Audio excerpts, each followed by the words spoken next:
So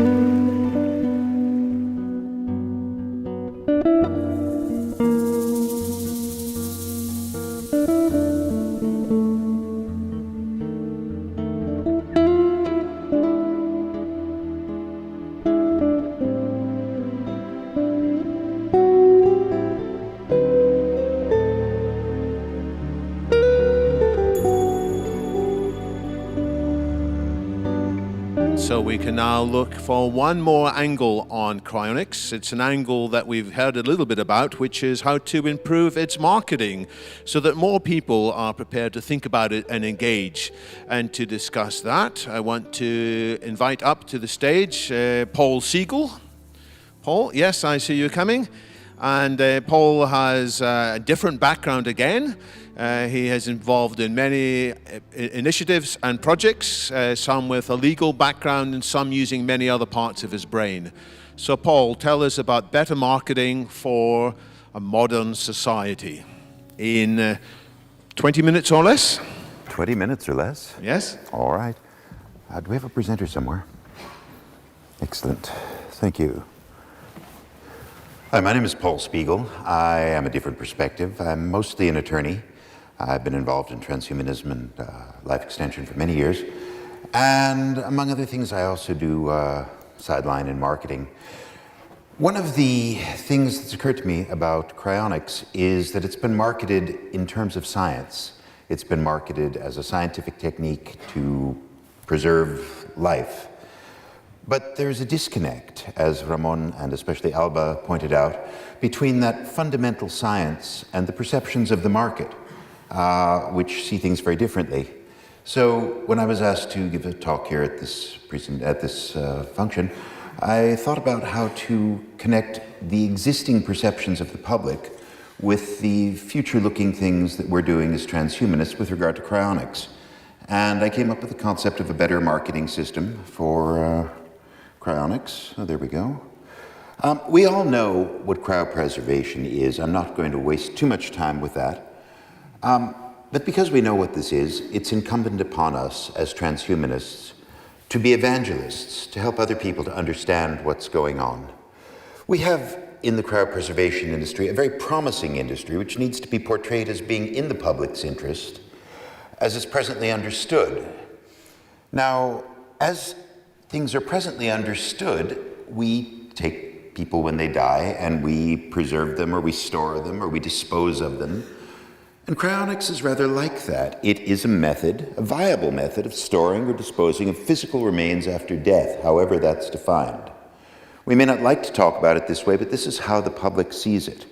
Now, unlike the other methods of dealing with dead bodies, cryonics is the only method that actually has a reasonable possibility of reanimation. And it's presently, as Alba pointed out, and Rudy pointed out, it's quite expensive, but it's increasingly competitive with traditional and emerging funeral methods. So I think we have to examine these funeral methods. The problem that we have with cryonics right now in the public mind is that there has been no proven success at reanimation. Now, Natasha and I have talked about this. She's had wonderful success with a worm, but that doesn't speak much to the public. The problem that we have with cryopreservation at this point in the public's general imagination is, it doesn't work. I mean, not yet. We have to prove that somebody can bring back a mammal before the public will acknowledge that maybe this will work for them. It also has a fairly high ick factor. You tell people about cryopreservation, you say, wait, you're going to cut off my head and put it in a vat full of liquid nitrogen? That's kind of gross. Well, that limits the market right now. The potential clientele is limited to true believers with immense faith in science. And that's a pretty small category of the overall market. Basically, few people choose cryonics. Fewer than 4,000 people right now have either been cryopreserved or signed up to be cryopreserved. You compare that to the vast numbers of people that die every single day, one a second, as somebody said earlier today. And you realize that there is essentially no market penetration. So the question becomes how to market cryopreservation to the vast market of people who could benefit from it if only they would consider that it would be useful to them. And that's basically the suggestion here. We need to market cryonics not as a path to reanimation, which is really the primary concept right now, but rather as a viable alternative to other existing funeral methods. Look, let's face it, everybody understands that right now everybody's going to die, and when they do, we're going to have to do something with the remains. Nobody likes to really face this, but anybody who's ever lost somebody knows that something has to be done. You can't just leave them there in their armchair. So, what we need to do as transhumanists is to help people compare and contrast the other methods of dealing with funeral care, promote cost efficiency, factoring in storage costs, cemetery burials, or columbarium storage of ashes, promote reanimation not as the primary goal of cryonics, but as a valuable secondary benefit that may accrue if science progresses as we believe it will. Essentially, what we need to do is not promise them reanimation, but give them the possibility of it. And that, I think, is where we go. Now, in order to do this, I wanted to go through and review a few traditional methods, because everybody knows that these methods are the way to go. Everybody's going to have to dispose of someone's body at some point in the future until someday we solve death, and then nobody dies. But until then, we have to worry about these methods. Now, the oldest one we've got right now is the ritual burial from the Paleolithic era, where you basically dig a hole, prepare your body, put it in the hole with flowers, tools, jewelry, ornaments. Now, people probably thought that there was a reanimation potential there. We don't know what it is, but they were burying valuable things with these people. They were burying stone tools, and in a time when survival was paramount, stone tools were very useful. Why would you put these in a grave if you didn't think there was a possibility of reanimation? Now, the actual probability of reanimation for a Paleolithic burial is 0. We know that now. And as far as the cost, going back to Rudy and Alba's concept, the cost was labor intensive, but there really wasn't much to it unless you factor in the value of those stone tools, which can be substantial. Now, of course, science has always stepped in and tried to go one better. So the scientific method, say 3,000–4,000 years ago, was developed by the ancient Egyptians, great scientists in their day. They mummified bodies. What did they do with bodies? They removed the internal organs, except for the heart. They put them in jars, and they desiccated the body with something called natron, which basically dried it out. And the mummified body and the jars were placed in a tomb, sarcophagus inside a tomb, with tools, ornaments, other aids to the afterlife. Now, we know from Egyptian writings that there was a very, very high perceived possibility of reanimation there.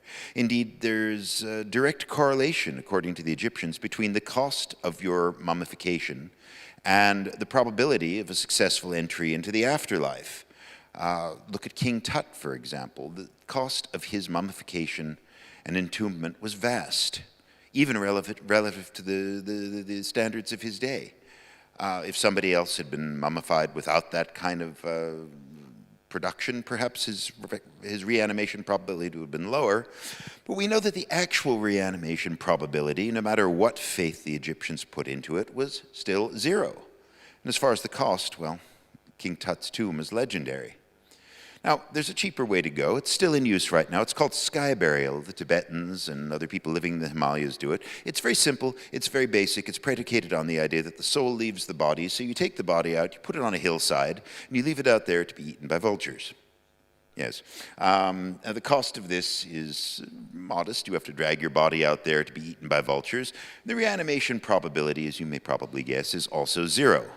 Again, science steps in where it's needed and technology takes over. Let's say that you're not living out on a mountainside in the Himalayas, but instead in a densely populated city like Mumbai, a place where there just aren't a lot of open hillsides. Well, that's been solved by science too. The Parsi came up with something called dakma, towers of silence, which are essentially large stone towers with a big oculus in the middle, and around the perimeter they lay out dead bodies to be eaten by vultures.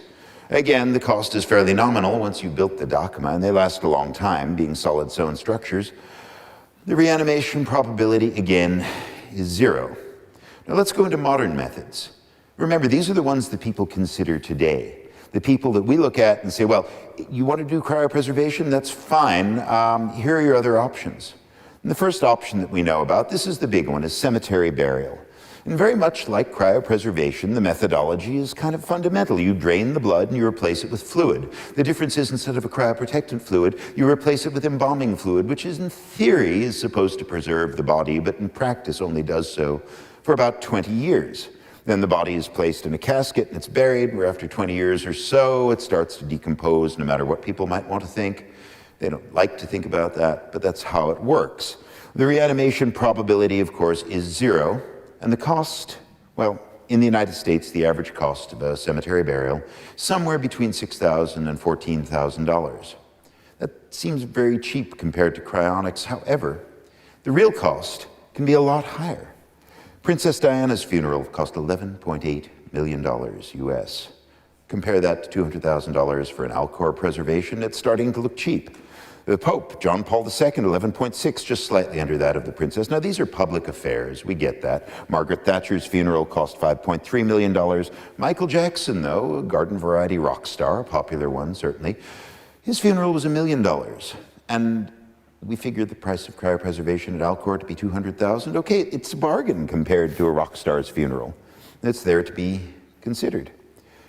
Come on, let's go.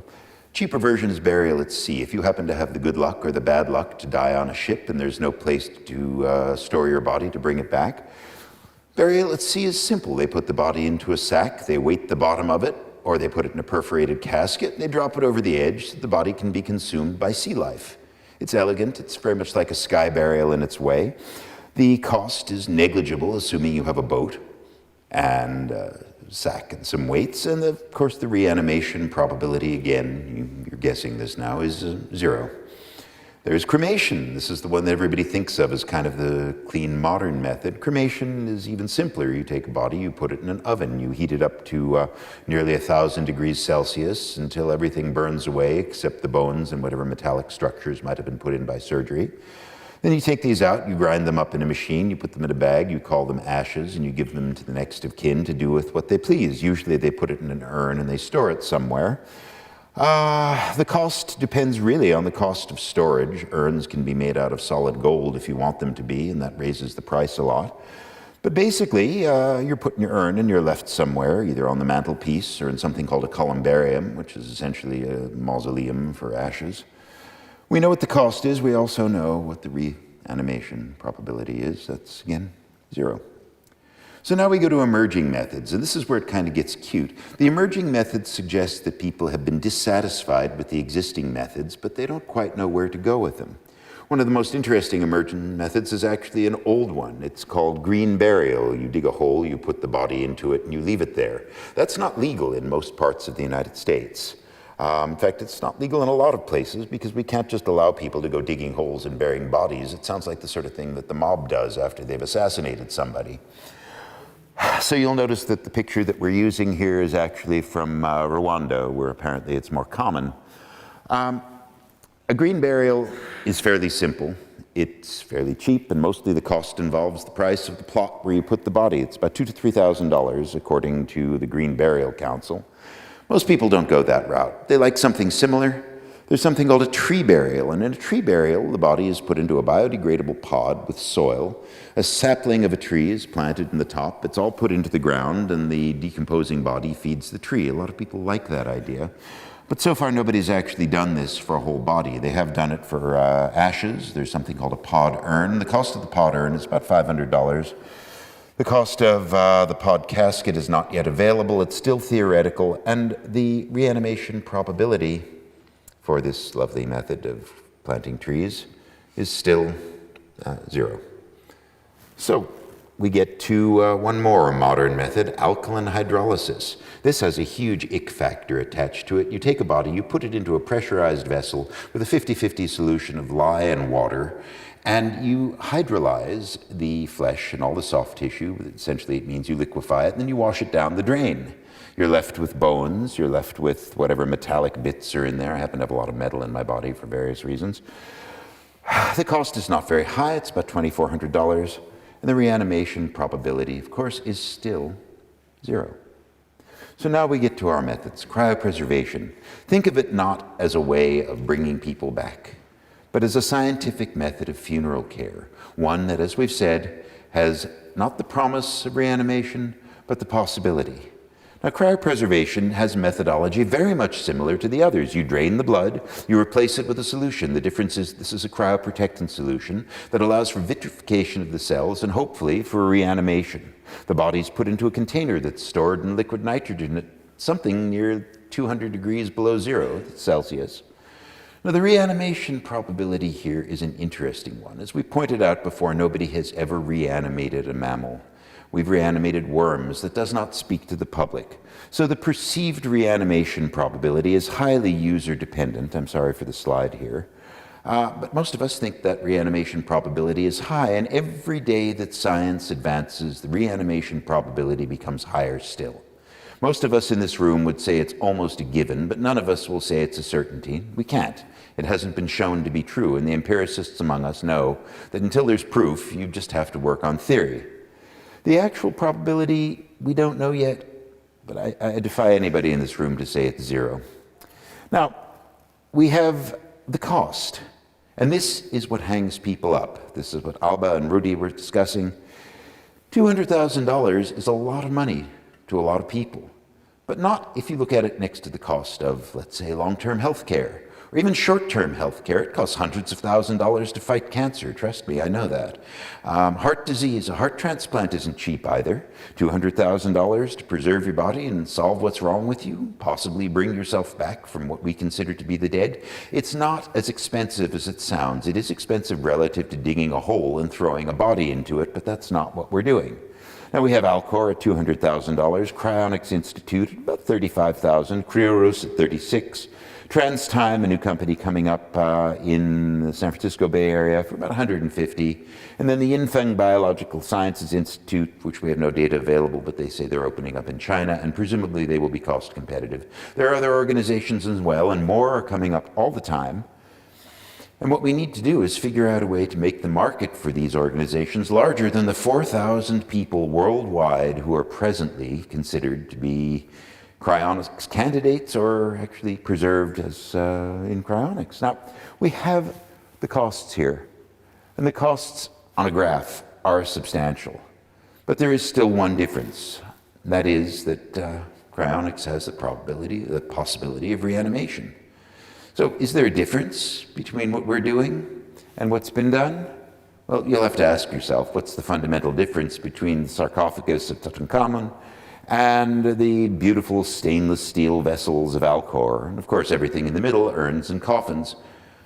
I propose that there isn't a hell of a lot of difference. If you tell people that they're going to have their body put somewhere and then give them the advantages that cryonics offers, why on earth would they choose a sarcophagus, a coffin, or an urn?